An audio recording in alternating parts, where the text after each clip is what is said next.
Japanese Prime Minister Fumio Kishida is currently in the Philippines for his official visit, which began on November 3 and will continue until November 4. Prime Minister Kishida's plane landed at Balagbag Ramp in Naiya, Pasay City on Friday afternoon at around 2 p.m. Following this, Kishida, along with Transportation Secretary Jaime Bautista, laid flowers in a wreath-laying ceremony at the monument of Dr. Jose Rizal in Manila. In the evening, President Marcos Jr. led the arrival ceremony for Japanese Prime Minister at the Kalayaan grounds of Malacañang, followed by a guestbook signing. Afterwards, a bilateral meeting between the President and the Japanese Prime Minister took place. During this meeting, the strengthening of the long-standing relationship between the Philippines and Japan was discussed further.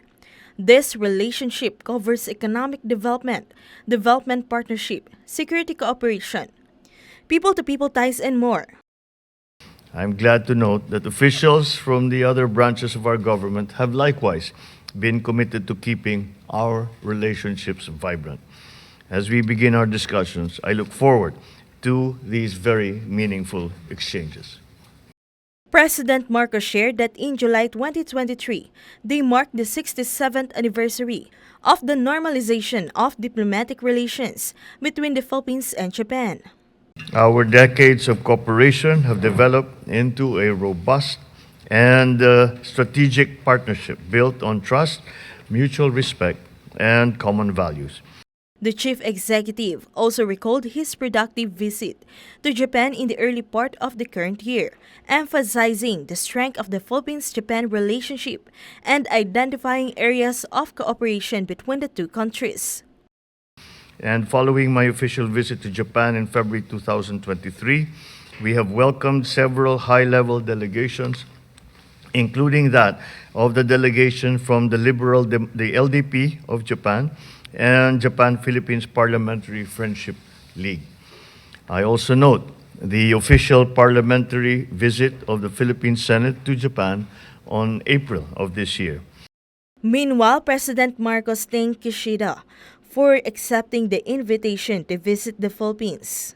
I wish you and your delegation a comfortable stay, despite the fact that it's a very, very quick visit, but I hope that we will be able to achieve a great many things. In his part, Prime Minister Kishida also expressed his gratitude to President Marcos for the warm welcome from the people of the Philippines. In addition, the two leaders held a presentation of key agreements and a joint press statement at the President's Hall in Malacañang. The two leaders shared the results of their bilateral meeting in their joint press statements.